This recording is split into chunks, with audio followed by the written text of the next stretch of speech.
Halo semuanya, mau sidik. Lo ada YouTube nggak sih? Nggak, ada YouTube tapi nggak ini. Nggak Ke Instagram gue aja. Instagramnya Mau sidik nggak? Mau sidik Mau dong. sidik disambung. Kenapa lo nggak main? Emang dandan gitu ya, mau ketemu gue. Nggak, ini habis makan buah naga. Kirain gue lo dandan. Gue seneng banget. Masih pink gitu ya? Masih pink deal, bener deal. Iya.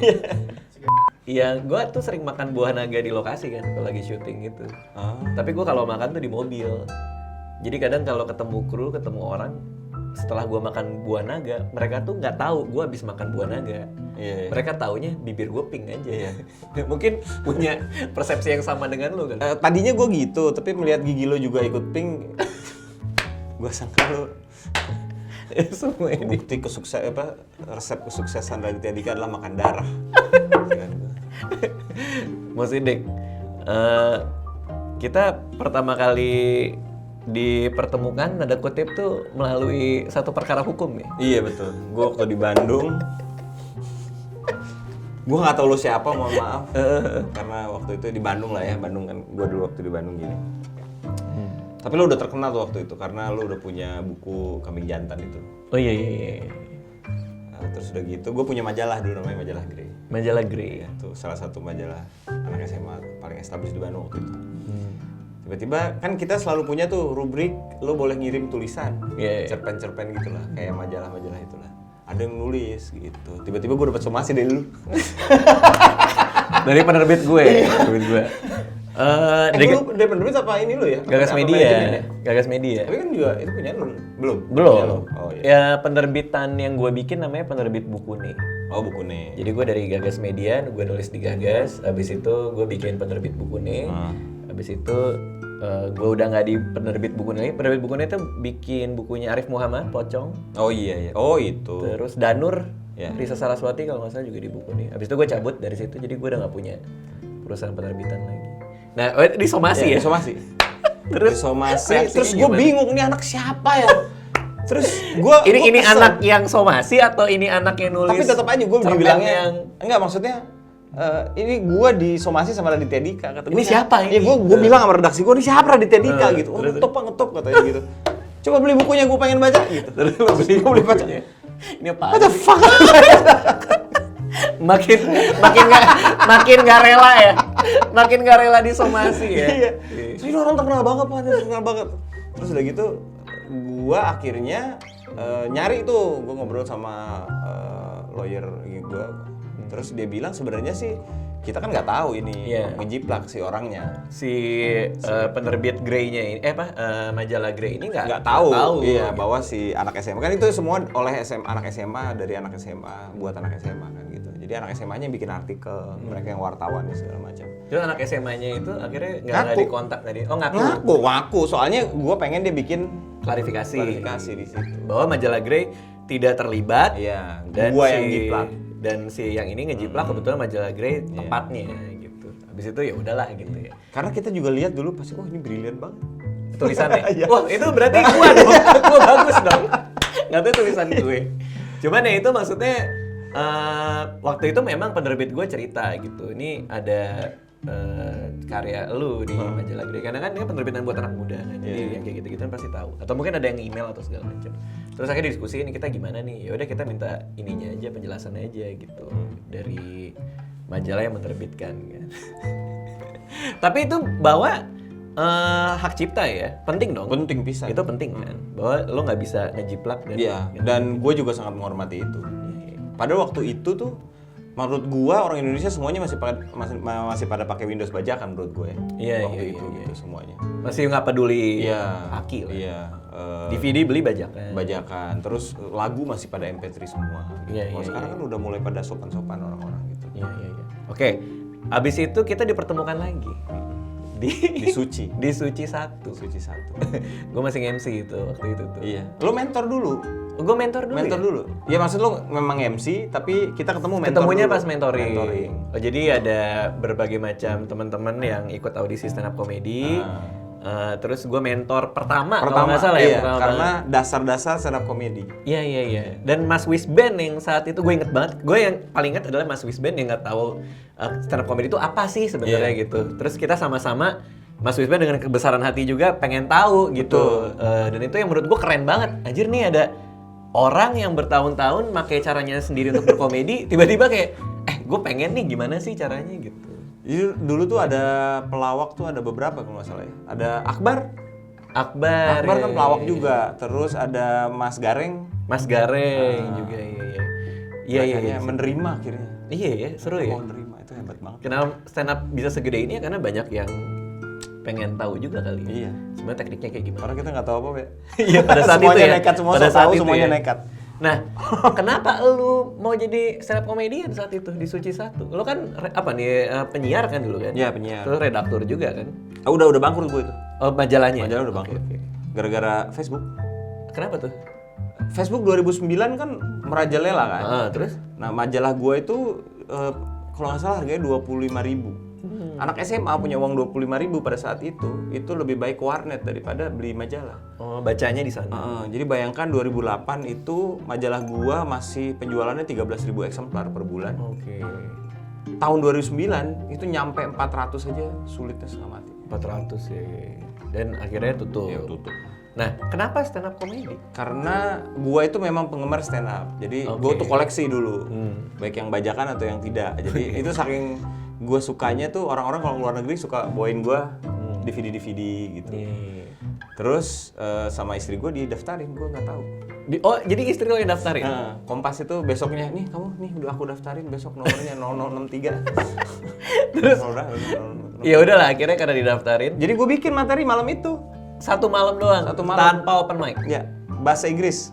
Bahasa Inggris? Ya karena kan gue nonton bahasa Inggris bro. Kenapa bahasa Inggris? Karena gue nonton kan bahasa Inggris, semua yang gue tonton bahasa Inggris. Gue nggak tahu caranya. Oke. Gitu.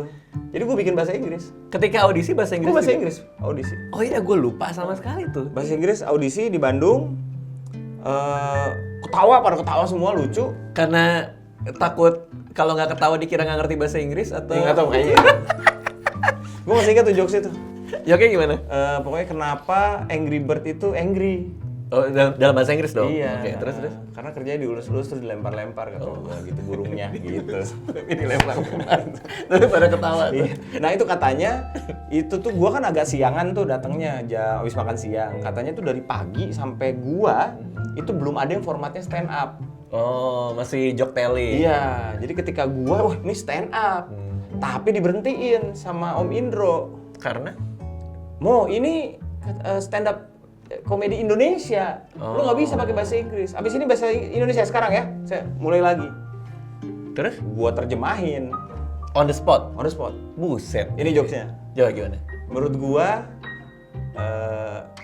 pelawak di Indonesia itu yang paling lucu pasti mati duluan. Oke, terus? Contohnya Sri Mulat Gepeng mati duluan. Yeah. Terus Dono meninggal duluan, Kasino dulu. Sisanya nggak lucu di sini. Terus dia ketawa? Tahu keras banget. Tapi yang paling kaya biasanya yang terakhir meninggal kata gue gitu. Iya, jadi itu menarik ya. Maksudnya dengan joke yang kayak gitu, menurut gue lo udah mesarikan stand up itu apa gitu.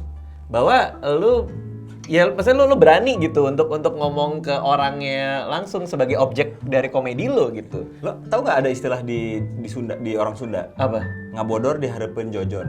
Apa? Itu artinya ngelawak di depan jojon. Jadi lu suka gitu, mana mah? Ngabodor di harapan jojon, percuma gitu. Nah sekarang lo harus ngelawak di depan Indro, lu bayangin dulu. Indro Warkop. Iya. Itu tuh bener-bener istilah ya. Itu istilah bener loh maksudnya secara filosofi bener gitu. Terus tiba-tiba sekarang lo harus melawak di depan Indro. Iya. Gimana tuh caranya kan dulu? Iya, dan maksud gue resiko yang lo ambil. Betul lo nggak kenal Om Indro dong? Enggak. Maksudnya nggak kenal ya? Resiko yang lo Gua ambil. jembah.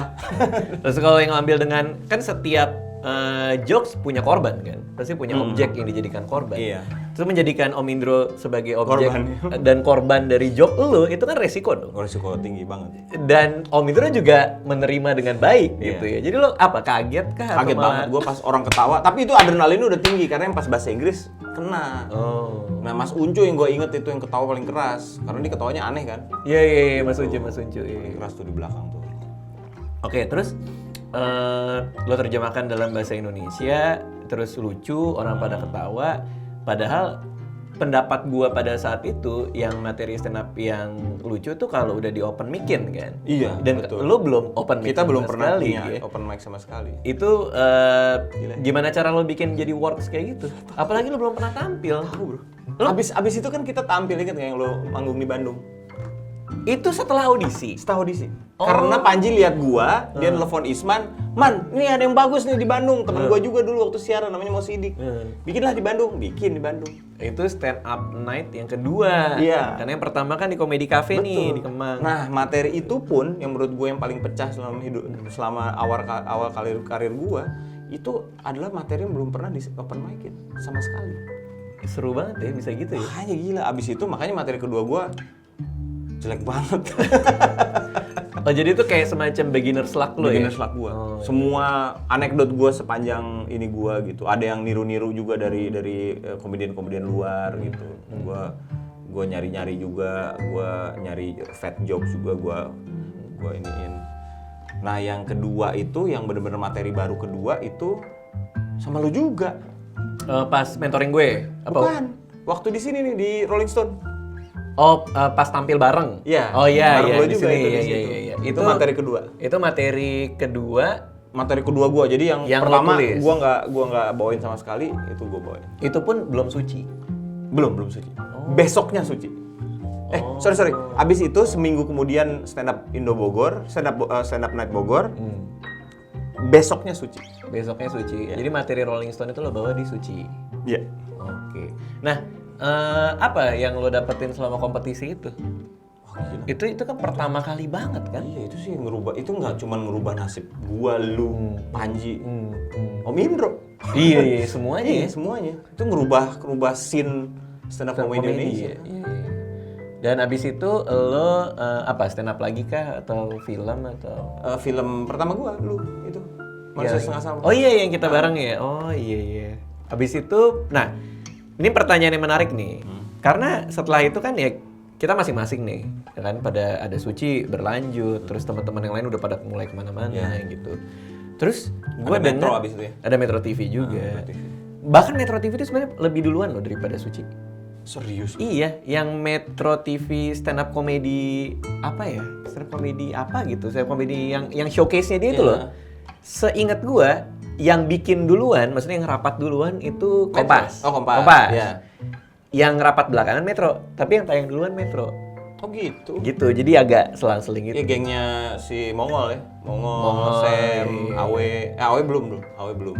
Ya itu. Soleh kalau nggak salah. Soleh juga ya. Calontong. Soleh Calontong. Nah, terus kita ketemu lagi di mana ya? Pokoknya pas setahu gua, lu udah keluar negeri. Bener nggak? Rangkaiannya gitu nggak? Iya. Kita ketemu di mana ya abis itu ya? Pokoknya ketemu Suca ya? kalau nggak salah Suca ya. Terus kita cerita-cerita, lu ternyata udah keluar negeri, ya kan? Iya. Nah itu kenapa? Maksud gua ketika teman-teman di sini pada stand up nih Iya. di Indonesia, gede di Indonesia, banyak yang bikin tour keliling segala macam. Nah lu malah ke Singapura ya kalau nggak salah? Iya, Singapura ke Malaysia. Negara pertama yang lo ini? Malaysia. Malaysia. Itu apa? Keputusan itu karena apa? Oh, jadi gini ceritanya. Dulu itu gua merasa karir stand up berbahasa Indonesia gua itu ini karbitan. Oh, karbitan. Kayaknya kita semua deh. Maksudnya kalau Terlalu apa nih? Terlalu cepet gitu lo. Gua baru 1 tahun udah dapat film pertama. Iya. Kemal baru 1 tahun udah menyutradarai film pertama tentang dirinya. Iya, tak Kemal maka tak sayang. Gila lo itu. Iya, itu kan iya. kalau misalnya lo di Amerika itu udah Hollywood dream itu kan. Oke. Jadi ada bagian dari diri lo yang ngerasa kayaknya gue belum pantas nih, atau kayaknya maksudnya, ini terlalu Kok Gua random banget ya? Maksudnya stand up comedy gue tuh kok random banget. Kadang gue bisa lucu banget, kadang gue nggak lucu sama sekali. dalam bahasa Indonesia. Oke. Gue nggak ngerti tuh. Loh, kenapa lo nggak ya udah lo stand up keliling aja atau apa? Kenapa harus ke Malaysia gitu? Nah dulu tuh karena pengen ini gara-gara Jack Fringe. Jack French tahu. Jack Fringe gue jadi pembuka tuh, ada pembuka komik dari gue lupa New Zealand apa dari dari Kanada. Jadi 2 malam berturut-turut. Dia tuh itu komik gila-gilaan juga. Kemarin gua ketemu di Edinburgh. Itu penuh tuh, full house. Ini Kemang, Amigos Kemang. Iya. Ngebom gua dua-duanya. Pakai bahasa Inggris. Bahasa Inggris. Oh, itu rasanya gimana itu? Waduh, men. Itu baru pertama gua ngebom beneran ngebom Ngebom dari tuh buat awal. yang nggak tahu nggak iya. lucu berarti Iya, ya? nggak lucu sama sekali. Itu baru pertama kali gua ngebom dari awal, dari kata pertama sampai kata terakhir. Analisa lo kenapa? Iya, jelek aja, Inggrisnya jelek, terbata-bata, gua Nervous atau? nervous gila-gilaan. Terus abis itu dianya jago banget abis itu. Udah gitu bawa wine dia sambil nge-wine. Dia ini lo nyentil lo nggak? Enggak sama sekali. Dia udah dikasih tahu bahwa lu bakal ada amatir gitu. Oke. Cuman pas di Edinburgh tahun kemarin, itu artinya 4 tahun kemudian, 4 tahun 5 tahun kemudian dia masih ingat sama gue. Oh. Itu kan yang opening gue. Iya. Tapi nggak bahas apa-apa. Terus dia nanya, sekarang gimana, udah bagusan gitu. Oh. Kata gue, I'm here, kata gue. Iya. Lumayan, kata dia gitu. Oke, itu berarti lo ngerasain ngebom, ngebuka buat komik luar lagi ya? Iya. Itu yang ngebuat lo ngerasa kayak, gue harus improve nih atau Iya gimana? betul. Jadi gue kayak, terus udah gitu di Indonesianya juga si angkatan-angkatan di bawah gue tuh menggila. Nah cuman ininya sih, relevationnya, pokoknya gue tuh ketabok banget ketika gue ngeliat Viko sih sebenarnya. Viko Fariza. Ya, karena there's a new fat guy in town. Jadi sebelum ada Viko, semua peran-peran gendut itu, semua materi gendut apa segala macam ada di gua. Iya. Ini ada orang gendut lain. Dia ada orang gendut lain. Lebih muda, kepilih buat Comic 8. Iya, main Iya. komik itu. Tapi emang Viko dipilih gara-gara lo gendut nih. Menurut gua sih ya. Oh, oke. Waktu Comic 8 ya, Comic 8. Supaya visualnya Iya, kan variatif. 8 komika tuh Oh, gitu. Ada yang bencong, ada yang ini, ada yang segala macam. Nah, ini yang gendutnya siapa nih?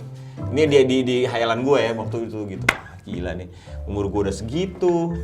Ada orang gendut lebih lucu, lebih muda gitu. Iya. Sekarang yang gendut banyak banget. Banyak banget, tapi gue udah pede. Orang ini doang nggak, maksudnya abis itu ada Hibzi, ada segala Iya. macam. Tapi mereka juga nggak bawain materi gendut ya. Iya. Oke, nah lo ngeliat Viko, terus apa? Apa yang terjadi?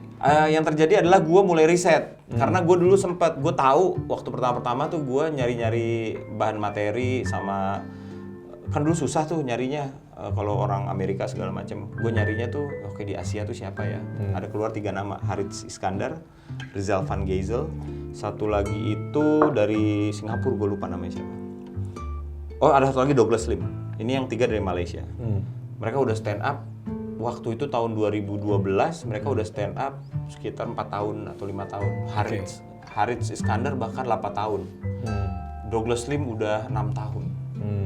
Gila kata gue. Gue nonton, rupanya salah satu di antara mereka tuh bikin open mic. Di Malaysia gue cek, di Malaysia tuh ada seminggu ada 3 open mic. Gue open mic gitu. Berangkatlah gue. Ternyata open mic-nya lo harus daftar, bro. Nggak bisa kayak di Indonesia, lo datang, terus ada list, terus lo nulis list, terus lo ikut open mic. Di sana? Di sana nggak bisa.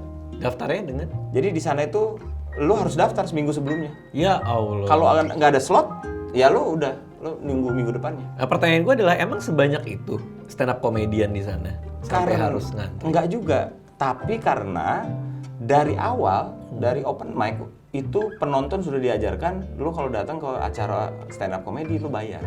Oke, jadi dengan adanya lo daftar dari seminggu sebelum, nama lo udah bisa dijual. Iya, udah ada di sana ini open micers siapa aja gitu. Walaupun nggak terkenal. Iya. Oke. Bayarnya juga cuma 15 ringgit sekitar gocap. Oke. Nah, lo udah keburu beli tiket kan? Gua udah keburu datang, udah mau ngebam. Ya maksudnya udah mau daftar. Katanya nggak bisa. Jadi gue minggu itu ketiga tempat open mic itu, tiga-tiganya gue nggak open mic, gue nonton.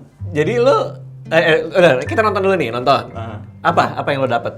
Gue Bagus dapet, kah? ada yang Apa? jadi selalu gini. Jadi gini, kalau di Malaysia itu ikut cara dari Australia, dari Inggris. Jadi lo satu open mic, satu show entah itu open mic atau apa, itu selalu ada host. Ada host. Terus yang kedua nanti ada opener namanya. Opener biasa 5 sampai 7 menit. Lalu ada open micers 3 menit. Masing-masing 3. Nah, biasanya 3, terus nanti ada feature. Feature-nya 7 sampai 10 menit, break. Selalu break. Jadi semua stand up show di luar negeri selalu break karena mereka jualan makanan minuman. Habis itu masuk lagi, biasanya 2 atau 3 open micers atau ada 1 feature, langsung headliners. Oke. Selalu ada headliners. Selalu ada headliners. Oke. Karena berbayar. Oke. Gitu. Headliners itu dari 10 menit sampai 30 menit. Oke. Nah, berarti lu nunggu di situ selama seminggu itu? Enggak, pulang gua. Gua patah arang. Karena masalah administratif. Iya. Oke, lo jadi kayak udahlah, gue nggak mau juga lah di sini gitu. Padahal gara-gara gitu doang kan. Terus apa yang terjadi? Regi Hasibuan happen. Regi Hasibuan. Dia lebih pintar daripada gua. Kenapa tuh? Dia daftar. Padahal itu sederhana ya. Sederhana lo email, cara gue open mic gimana ya? Lo daftar dulu kan sederhana itu. Namanya komedi kau-kau, gue masih inget. Apa itu komedi kau-kau? Komedi kau-kau itu adalah show sebulan sekali justru. Regi dapet yang itu. Jadi dia daftarin diri lewat video-videonya dia. Enggak, dia daftar doang. Kalau open mic lu cuma daftar slot doang, bro. Tapi komedi kau-kau itu nama open mic-nya dikasih nama itu. Ya, show-nya nama komedi kau-kau. Jadi semua show selalu ada headliner, selalu ada buntut-buntutnya. Jadi itu cara komedian di Malaysia, di Singapura dan di seluruh tempat di dunia itu menaikkan kayak level up si yang muda-mudanya. Karena ada hierarki. Ada hierarki. Ada ini segala macam. Padahal stand up komediannya lebih banyak kita. Betul. Terus acara-acara TV-nya lebih prestigius kita. Lebih gila-gilaan kita. Karirnya lebih gila kita. Tapi mereka lebih proper sistem. Iya, karena ya jajan Inggris. Oh, oke. Masih ngikut cara-caranya ya. Nah. Oke, ini menarik banget sih buat gue ya. Si Regi masuk. Terus apa yang Open terjadi? mic berhasil. Open mic jadi waktu itu semua satu KL itu ngomongin Regi. Karena lucu banget. Lucu banget. Oh. Dia ngomongin agama. Di Kuala Lumpur. Jadi semua orang ngomongin Regi. Ini orang kenapa 3 menit kerjanya ranting katanya. Itu terkenal. Semua orang ngobrolin waktu itu. Padahal stand up komedian dia ranting kan? Iya. Sampai akhirnya dia diundang untuk jadi headliners. Serius? Dibayarin Secepat itu? Dibayarin tiket, dibayarin hotel. Cuman gua nggak tahu, lo harus nanya ke Regi dia dibayar apa enggak. Dapat 2 show sekaligus. 2 show open mic. Berapa menit tadi? Kalau yang 10 sampai 30 menit. Dia headliners tuh. Dia cerita lah sama gua Regi kan. Gua dapat kamar nih mau ikut nggak lo? Gitu. Terus kata gua mau ikut gitu. Terus gua daftar open mic penuh. Dua-duanya. Terus tapi gua pengen lihat Regi ya. Iya. Akhirnya jadi penonton lagi. Gua berangkat. Akhirnya jadi penonton lagi. Iya. Gua berangkat. Oke. Udah gitu, show pertama Regi ada 1 orang ngundurin diri. Jadi ada slot 3 menit. Yang punya open mic besoknya Rizal Van Gezel nonton. Pecah gua. Oke. 3 menit itu pecah gua. Materi bahasa Inggris. Soal apa nih ini? Being apa? fat. Being fat. Ya, itu pokoknya kan gendut mah universal ya. Iya. Gendut di Indonesia sama Malaysia sama lah. Iya. Pecah. Besoknya langsung dikasih 5 menit. Berarti ada yang lo bump dong, ada yang lo geser dong. Nggak tahu nih orang ini aja ngasih aja.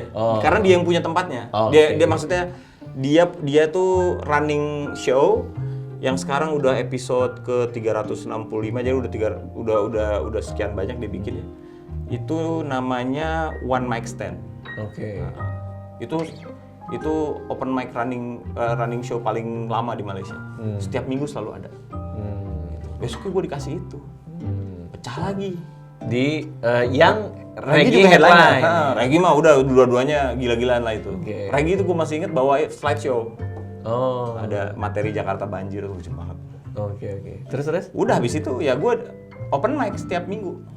Setiap bulan, sorry. Berarti kalau di Malaysia tuh kayak lo dapetin street cred-nya gitu ya? Kayak, ya, betul. Wah, ini orang nih diomongin nih si Mo, si Regi gitu. Jadi gue dapet 3 menit, terus gue dapet 5 menit, terus gue 5 menit open mic itu sekitar 3 bulan lah. 3 kali lagi gue ke Malaysia, gue tetap open micers. Abis itu dapat slot feature, dapat 7 menit. Setahun kemudian gue headlining, double headliner sama Regi.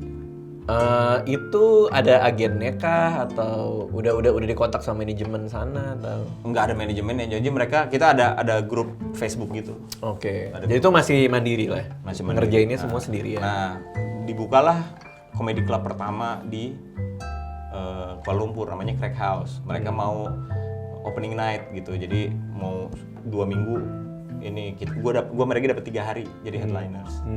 Gitu. Main di sana. Iya, main. Hari pertama bertabrakan dengan Brazil lawan apa gitu, FIFA Piala Dunia ya. Yang nonton 2. Kenapa hidup lo tuh selalu ada yang gitu-gitu sih? Lagi-lagi soal administrasi loh. 80 seat yang datang 2. Iya. Tapi besoknya penuh, besok 2 malam break itu penuh. Oke. Nah, apa yang lo lihat bedanya komunitas stand up comedy di luar sama di Indonesia? Bedanya kalau di Indonesia kita ini seni yang paling individual, tapi kitanya cenderung komunal di sini. Gitu. Kita cenderung berkelompok. Iya, karena stand up comedy itu pekerjaan paling egois ya. Iya. Ya kan lu ngomongin diri sendiri apa segala. Nggak ada yang bisa bantuin lo lagi di panggung. Iya. Nggak ada yang bisa bantuin karir lo. Ya, lu bener-bener sendiri, lu lucu sendiri, lu segala Ngebom macam sendiri. ya. Tapi kita komunal di Indonesia itu bedanya. Iya, anehnya Gue itu bukan ya. ngomongin manajemen ya, tapi berkelompok, Iya. Berkawan. Ya stand up Indo itu menurut gue kayaknya satu-satunya deh di dunia. Komunitas stand up comedy yang Ya, berkawan. Yang berkawan, bukan satu manajemen gitu ya. Iya. Dan rajin sharing ya, maksudnya rela gitu untuk berbagi dan lain. Sama kalau itunya. Oh itu mereka juga. Sama. Apalagi jadi gini dulu, ini pernah lucu banget nih. Gue sama Regi. Ada show juga one mic stand. Ya, ini gue gak enak banget. Terus kita berdua lucu banget. Yang Malaysia yang baru-barunya kagak lucu. Terus kita pas pulang kan selalu diajak makan kan. Tapi kita dianggurin dulu di luar ruangan. Terus si Malaysia ini masuk terus dimarahin sama senior mereka. Kita denger tuh, gue sama Regi denger. Goblok banget ini orang Indonesia baru mulai udah lucu banget gitu. Lu tuh udah bertahun-tahun open mic masih goblok gitu loh. Oh ya? Iya. Iya waktu sampai kayak gitu. Sampai kayak gitu Sampai ya? kayak gitu. Kok di sini mah kagak begitu ya? Maksudnya kalau di sini, gue nggak tahu ya. Tapi gue nggak tahu ya gue. Masih nggak, soalnya kalau Bekasi tuh penting banget kayak regenerasi apa segala macam yang gue tahu ya. Di Bandung juga penting kayak gitu. Tapi di Bandung nggak? Kalau ada yang nggak lucu dimarah-marahin nggak? Dimarahin. Oh, Zaman gue sih dimarahin. Berarti emang iya ya. Gue aja yang nggak Isman tahu. tuh galak banget. Oh Isman galak ya. Iya. Oke, terus berarti gue ngelihat ada apa ya? Ada kayak semacam ya komunitas mereka juga cukup lengket dan cukup ini ya. Cukup Yang gue peduli. iri adalah hampir setiap malam ada open mic. Apalagi sekarang mereka punya 3 comedy club. Jadi misalnya gini, ada orang namanya Keren Baladevan. Regi tahu, gue tahu, anak-anak tahu. Ketika gue barengan tuh, gue Regi itu seangkatan sama dia tuh. Sama dia, sama Brian Ten namanya. Bareng. Ini jelek banget kan. Terus kita kan balik ke Indonesia. 3 bulan kemudian kita datang lagi. Iya. Udah bagus banget. Oh. Tahu nggak kenapa? Kenapa? Tiap hari open mic. Oh. Tiap hari, bener-bener literally tiap hari. Jadi dia tahu kapan nggak lucunya, gimana cara memperbaikinya. Jadi bener-bener kaget gitu tuh. Saat tiba-tiba balik, ini udah ikutan Melbourne Comedy Festival si Brian Ten. Oh ya? Iya. Yang jadi udah Comedy Central duluan. Udah itu teman-teman seangkatan gua. Tapi karir lainnya ya nggak kayak kita gitu. Maksudnya mereka tuh ngelihat, wah Sumo tuh ada udah 6 filmnya, wow gitu. Oh. Kaget gitu. Opportunity-nya beda. Iya, opportunity-nya dalam apa ya? Kalau di sana tuh, kalau dalam yang makanya gua tuh ketagihan sama karir yang berbahasa Inggris karena gitu, kayak main game, beneran level dari goblok-gobloknya gitu. Dan struggle-nya berasa. Iya, berasa banget. Apakah ini karena ada dikotomi antara yang berbahasa Melayu dengan bahasa Inggris di sana? Yang Melayu itu justru mereka baru 3 bulan 4 bulan. 3 bulan 4 tahunan, 3 tahun 4 tahun. Itu masih belum levelnya sampai kayak Inggris. Yang berbahasa Inggris itu levelnya satu udah ada yang jadi menang funniest person in the world. Ada yang udah punya show sendiri di Netflix. 2 orang lah.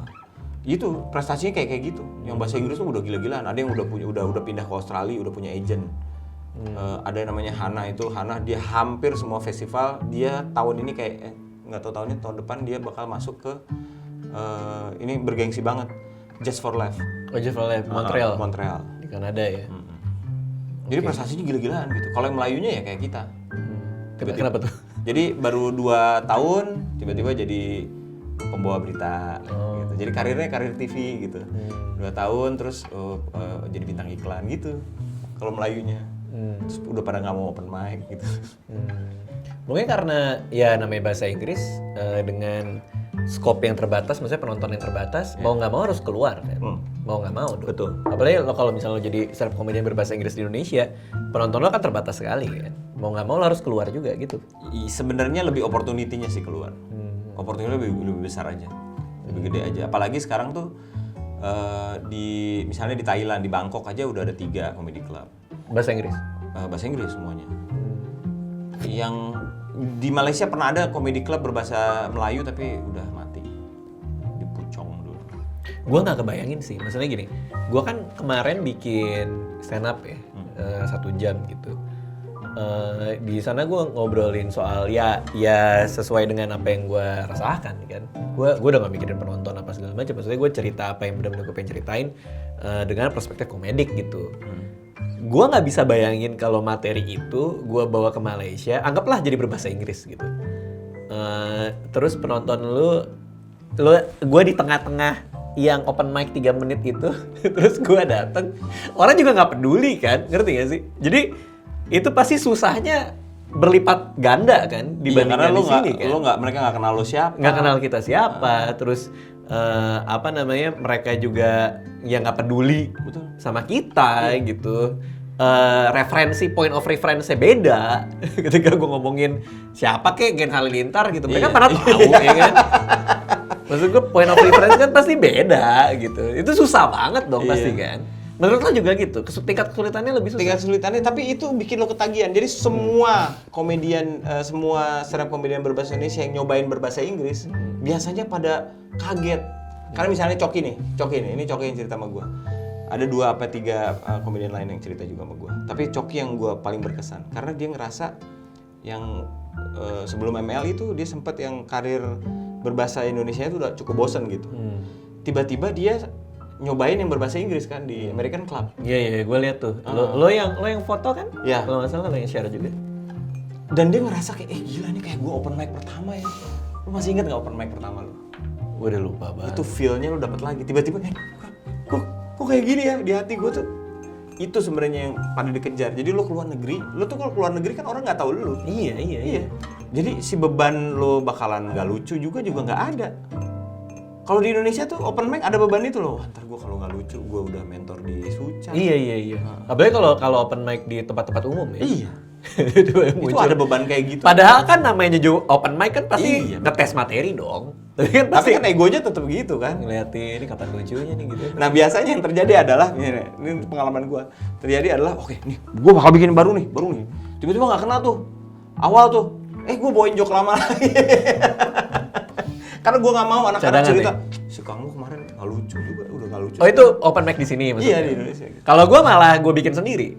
Jadi gue bikin sendiri, berapa orang, cuman 25.000 datang lagi orangnya. buat tempat. Terus gue akan bilang memang ini ngetes materi, judulnya juga pun ngetes materi. Jadi berdiri bawa kertas, baca aja udah gitu satu-satu. Kalau nggak lucu ya udahlah, mau gimana? Kan kita emang butuh open mic kan? Iya. Mau nggak mau. Nah, itu sulit, terutama pas di sana lu nggak peduli lucu apa enggak. Iya, feel-nya beda ya. Oke, nah tapi kenapa ini selama gue Suca ya dalam 2 tahun ini ada satu orang Malaysia datang ke Jakarta, sempat cerita-cerita juga ke gue gitu. Dia malah mau belajar dari stand up comedian Indonesia. Kenapa harus kesini? Gitu? Karena karir stand up comedian berbahasa Melayu, bahasa Indonesia di Indonesia memang jauh lebih baik. Ya, maksudnya kenapa kalau misalnya menurut lo stand up comedian berbahasa Inggris di Malaysia jauh lebih advance gitu? Kenapa nggak si orang Malaysia ini kesana aja dan belajar di sana gitu? Karena dia nggak pakai bahasa Inggris kan, dia kan berbahasa Melayu. Emang secara teknik dan format dan apanya nggak bisa di transfer gitu? Kalau yang gua ngerasa ya ilmu untuk yang berbahasa Melayu di sananya belum sehebat kita sih. Maksudnya ilmu yang tersedia ya. sama fasilitasnya sama segala macam. Masih terlalu scattered lah, masih belum ada yang jagonya banget terus mau ini. Ada kemarin kayak Harit Siskandar itu kayak godfather-nya gitu di sana. Bikin pelatihannya bahasa Inggris. Bahkan itu pelatihannya dalam bahasa Inggris, bukan bahasa Jadi Melayu. bahasa Melayu mereka belum punya senior lah. Oke. Belum punya orang yang oh ini nih panutan gue gitu. Di sana ada kompetisi juga kayak Ada di- banyak banget. Banyak. Terus itu Ada tidak festival pasti ada kompetisi. Oke. Festival di Malaysia ada 3.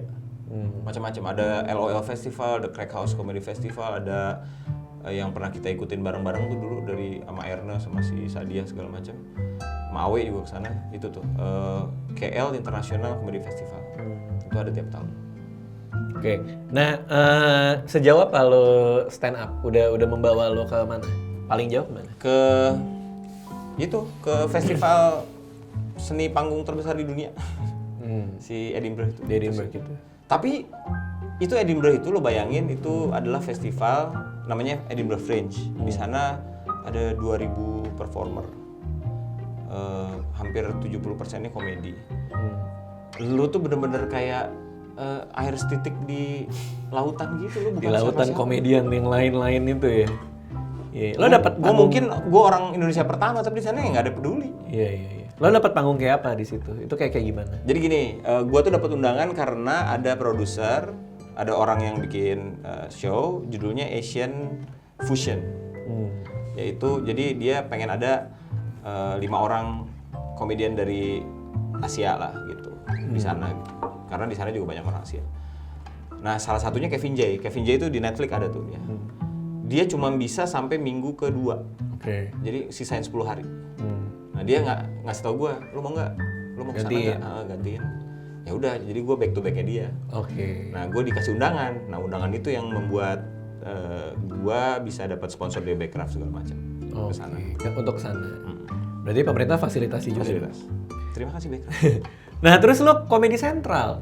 Itu gimana ceritanya tiba-tiba lo ada di Komedi Sentral? Komedi Sentral itu sama juga kayak gitu. Jadi Komedi Sentral pengen bikin stand up Asia judulnya. Nah, ini buat yang nggak tahu Komedi Sentral tuh kayak apa nih? Kayak Jadi stasiun TV. Kalau musisi itu punya MTV. Ya, jadi kalau lo video klip lo diputar di MTV, lo udah masuk MTV, lo tuh udah kayak Oh, gengsi lah gitu. iya, meskipun yang Asia ya, MTV Asia itu kan udah oke juga gitu. Iya. Nah, Comedy Central juga ada kayak gitu. Jadi itu sama-sama Viacom. Nggak tahu. Ininya, pokoknya dia tuh sama induknya sama. Nah, Comedy Central itu adalah MTV-nya komedian. Oke. Jadi lo kalau udah bisa masuk Comedy Central, Keren lah. keren. Karena lo diakui. Iya, betul. Karena ada produser yang memilih lu untuk ada di sana. Nah, lu gimana ceritanya? Mereka bikin namanya Comedy Central Asia. Stand Up Asia.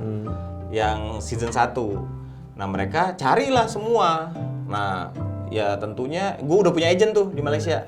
Dia nelfon gue, mau 4 orang deh, minta videonya siapa aja. Gue kirim Isman, Sadia, gua, Bahasa Inggris? Bahasa Inggris. Si Regi gue kirim. Nah, yang kepilih gue, gitu. Yang gue kirim adalah Stand Up Fest. Ya, masa lo Stand kirim? Up Fest-nya Metro. Oh, yang ini yang lo kasih ke mereka. Kebetulan gue bahasa Inggris di sono. Oh. Alhamdulillah itu pakai bahasa Inggris. Nah udah, Comedy Central itu Asia tuh. Nah cuman liciknya adalah gini, beberapa orangnya itu adalah komedian yang base di negara Asia. Oh, Jadi padahal ada komedian Jepangnya orang Amerika, Hong Kong orang Amerika juga. Wah itu udah established. tapi Asia kan. Tapi mereka mewakili Hong Kong dan Jepang gitu. Tapi mukanya Asia. Kagak bule. sama bule. Wadah. Satu bule, satu orang African American gitu. Sayang banget ya.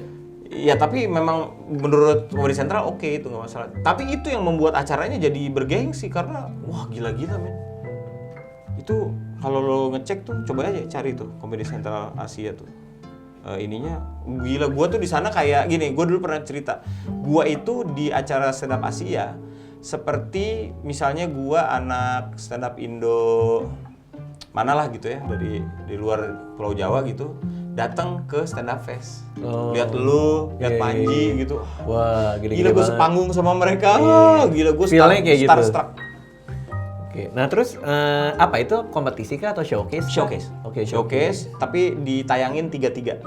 Oh, per tiga-tiga. Nah, tapi yang lebih excitednya adalah, yang buat gue excited adalah si logo.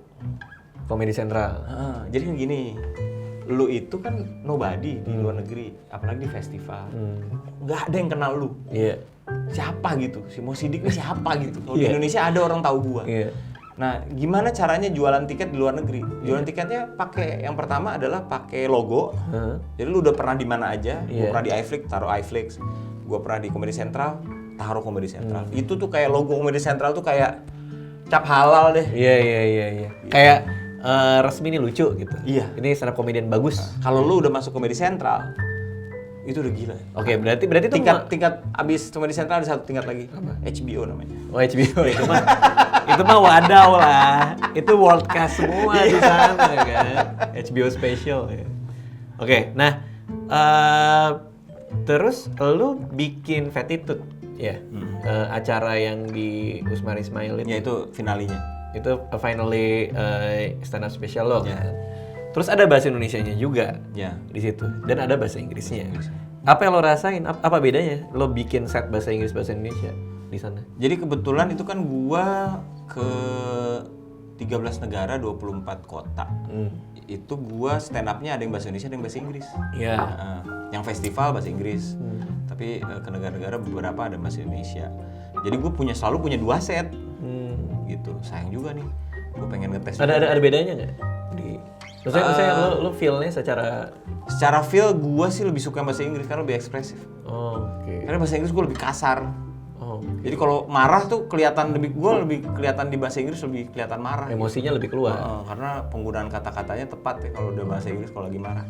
Nah, lo akan bikin lagi kalau nggak salah ya. Lo kan bakal tour ya? Gue bakal tur yang tahun ini itu ada 2 turnya. Yang satu bahasa Indonesia, judulnya masih Fatitude. Karena kemarin belum puas tuh. Karena cuman 5 kan kota di 5 Indonesia. kota. Oke. Ini yang kota lain. Oke. Ya, terus kebetulan sponsornya pada pengen, ayo dong bikin lagi. Ya udah Fatitude aja materi yang dulu. Terus yang bahasa Inggrisnya itu mau tur dunia, judulnya Funny Insyaallah. Funny Insya Allah. Yang bertiga bukan? Yang bertiga. Oh iya, gue udah lihat tuh. Jadi lo bertiga sama 2 komedian ini Iya. akan tur keliling dunia. Dia tiga Muslim dari Brunei, dari Indonesia. Judulnya dari Malaysia. Funny Insyaallah. Insya Allah. Lu dulu pernah dengerin nggak di New York ada 4 orang komedian Islam, judulnya Allah make me funny. Made me funny. Gue pernah tahu sih itu kayak, cuma gue nggak nonton, cuman kayak beats-beatsnya doang gitu Iya. yang gue lihat. Nah itu Ada yang botak ya kalau nggak Iya, salah. mereka keliling dunia.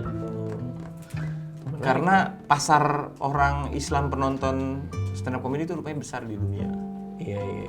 Itu kapan? Yang Funny Insya Allah? Funny Insyaallah ini kita udah ada 3 festival, Melbourne Comedy Festival, Edinburgh, sama New York Muslim Comedy Festival. Oke. Berarti itu ngomongin agama dong di sana gitu. Oke. Ngomongin agamanya, ngomongin stigma yang ditempelkan pada kami yang Muslim. Oke. Ngomongin soal itu. Ya. Nah, tadi kan lo ngomong soal ini ya, soal pentingnya open mic, Ya. gitu. Lo kayak kalau nggak salah pengen bikin tempat open mic, Pengen bikin comedy club. pengen bikin comedy club, itu kayak gimana tuh? Jadi gini, ada 2. Yang pertama comedy cafe, yang kedua comedy club. Comedy cafe itu adalah restoran yang kebetulan ada pertunjukan komedinya. Ini seperti yang dibikin Ramon Papana dulu. Ya betul. Oke. Atau juga ada beberapa orang yang pernah bikin juga gitu. Nah kalau comedy club itu adalah setiap hari pertunjukan komedi. Jadi lo datang ke sana untuk nonton komedi. Oke. Kebetulan tempatnya jualan makanan sama minuman. Oke. Jadi penghasilan utamanya itu dari tiket. Gitu. Even in open mic. Challenge-nya bukannya akan berat sekali maksudnya. Iya. Karena kan pasti kan marketnya terbatas, komiknya terbatas gitu. Tapi lo udah figure it out semua. Iya, pertamanya itu yang bikin gue pede adalah yang bikin gue pede 3 tuh. Lu, Panji sama MLI. Karena 3-tiganya itu berhasil punya fans sendiri. Oke. Ya maksudnya gue pernah bikin spesial, emang laku. Ernest pernah bikin spesial. Anak-anak juga pernah bikin spesial. Tapi yang fansnya sendiri, yang emang itu beda gitu, orangnya beda banget gitu. Lu kalau nonton MLI sama nonton misalnya siapa gitu, yang ini kan beda, penontonnya beda. Bahkan gue kalau stand up di acara MRI tuh sekali-sekalinya itu, gue pakai materi yang tidak akan gue pakai di fans gue. Nah, Jadi begitu gue ngambil mic, gue nggak bakal pakai nih materi. Jadi emang iya benar. Maksudnya benar yang lo bilang tuh. artinya itu tiga-tiganya udah punya pasar sendiri gitu. Iya. Dan tiga-tiganya ini bisa punya pasar sendiri di tempat itu. Oke. Karena lu udah punya pasar masing-masing artinya. Kalau dulu mungkin nggak bisa. Iya. Jadi maksudnya diterjemahkannya ke comedy club ini gimana? Akhirnya gua menelepon semua orang termasuk lu gitu Iya. kemarin untuk minta tolong. Yuk kita makmurkan si ininya si Comedy club clubnya. ini. Karena terus terang secara bisnis juga sebenarnya nggak bagus. Iya. Ya kan? Apa yang gue dapet gitu orang gua paruhan sama komediannya gitu. Orang datang terus gue juga nggak bisa jualan makanan mahal-mahal. Iya. Semua makanan minumannya yang nggak ngerugiin orang lagi nonton komedi segala macem gitu. Tapi jualan tiket kan? Jualan tiket. Oke. Tapi lu bayangin Jakarta bakal punya tempat yang lu kapan aja datang lu bisa open mic. Iya. Dan sistemnya akan sama, ada Selalu headliner, akan selalu. apa. Karena itu kayak menarik Oke. anak-anak yang baru mulai terus punya jenjang, punya target. Kalau sekarang kan anak-anak target lu apa? Jadi openernya Panji. Iya. Jadi openernya targetnya masa setahun sekali gitu. Iya. Sun pun setahun sekali di tiap daerahnya gitu. Gak pernah ada yang targetnya jadi opener gue nggak pernah. Karena nggak ada, emang nggak pakai opener sih. Emang gue pelit aja. Iya, nggak mau dibagi duitnya. Cuman apa namanya? Kalau gue emang nyari tempat open mic pasti karena butuh banget tempat buat open mic. Semuanya excited karena nggak ada yang sepelemparan batu gitu open mic dulu tiap malam. Nah enaknya tuh orang-orang yang sudah established itu namanya ada bump. Jadi kenapa tempat open mic selalu rame di Amerika? Kenapa? Di New York gitu. Karena lu nggak pernah tahu siapa yang open mic di sana. Kayak yang kejadian sama Louis C.K. kemarin deh di Comedy Cellar Iya, kan? tiba-tiba Sulawesi open mic di sana. Orang nggak ada yang tahu kan? Anjir tiba-tiba dia datang gitu. Itu yang dijual sebenarnya. Kapan si orang-orang terkenal ini tiba-tiba lu kan bayarnya cuma 20.000 nanti ya buat open mic gitu. Terus tiba-tiba lu lagi open, aduh Radit, ada Panji itu kan mah 20.000 gitu. Iya. Itu yang bakal dijualnya sih. Lu nggak pernah tahu siapa yang akan open mic. Iya, bayangin lo lagi duduk nih, tiba-tiba ada Panji, terus berdiri beda pandangan politik keluar ya kan? Kan kita nggak pernah tahu kan? Oke, kita juga kemarin ngobrol kita mau bikin acara ya. Iya. Tapi nanti kita ceritainnya di IG masing-masing. Iya, masing-masing. Pokoknya tungguin aja, bakal ada keseruan-keseruan lainnya. Gue pribadi sih, gue lagi karena kemarin gue bikin acara stand up, terus kan biasanya gue bikinnya bener-bener gue nyari tahu orang sukanya apa ya. Jadi kayak misalnya Facebook, Instagram ya gue bikinnya materi soal itu. Yang kemarin tuh gue bodo amat, maksudnya dalam artian gue mau bikin apa yang gue suka aja deh, gue nggak peduli deh orang mau nonton apa enggak. Tapi ironiknya malah orang malah lebih banyak yang nonton itu daripada yang kemarin-kemarin gitu. Terus selama gitu nggak dipotong-potong lagi mulai. Nggak dipotong-potong gitu. Bukti bahwa Raditya sudah tidak tamak. Karena AdSense-nya banyak kan dipotong loh daripada digelondongin. Cuman ya.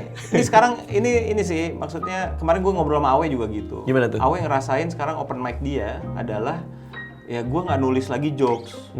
Dia udah nggak nulis joke, dia nulis cerita aja. Ntar di panggung diceritain terus ntar jadi jokes. Iya semuanya gitu. Ridwan Remin juga terakhir ngobrol sama gue gitu. Dia bilang evolve. iya. Tapi itu kalau nggak salah kayak yang gue ngobrol sama lu di Suca terakhir kan? Iya betul. Dimana gue bilang ini kayaknya evolusinya udah mulai ke arah hati gitu. Orang-orang tuh bicara apa yang di hati mereka. Iya. Bukan saling ngadu teknik gitu. Iya. Bukan masalah. Yang lucunya ya, ada yang komen di stand up gue yang nanya, ini mana tekniknya Bang Radit, mana rule of three-nya gitu. Ya kita udah nggak peduli gitu. Lo kalau misalnya zaman dulu stand up berdiri semua orang pada ngomongin teknik, sekarang orang ngomongin rasa gitu. Lo mau bicara soal apa gitu. Itu yang seru dari yang kemarin ada Tasya dan lain-lain. Iya. Ini zaman dimana ketika lo stand up 1,5 menit nggak ada yang ketawa lo nggak panik. Iya. Iya bener ya. Kalau dulu kan ini 30 detik gue ngomong kok nggak ada yang ketawa ya gitu. Sekarang lo nggak peduli 1,5. Dan ini nggak apa-apa ya kita menyalahi semua pakem yang coba kita bangun dari awal ya. Maksudnya dalam artian LPM, teknik, apa udah jadi Ya, jadi itu nggak soal kan? Enggak, itu kan walking before you running. Iya. Itu kan kita dulu mengalaminya bertahun-tahun yang lalu. Pakai alat bantunya. Iya. Sekarang udah, bodo amat lah, gue cerita aja gitu. Oke, makasih ya Mo ya, udah ngobrol-ngobrol nih, obrolan yang seru banget. mau bakal bikin pertunjukan ya Fatitude itu ya kalau mau follow IG-nya aja karena masih lama kayaknya. Masih lama ya di @mosidi. Oke, thank you semua. Dadah. Terima kasih sudah menonton video ini. Jangan lupa subscribe untuk menunjukkan dukungan kamu kepada channel gue.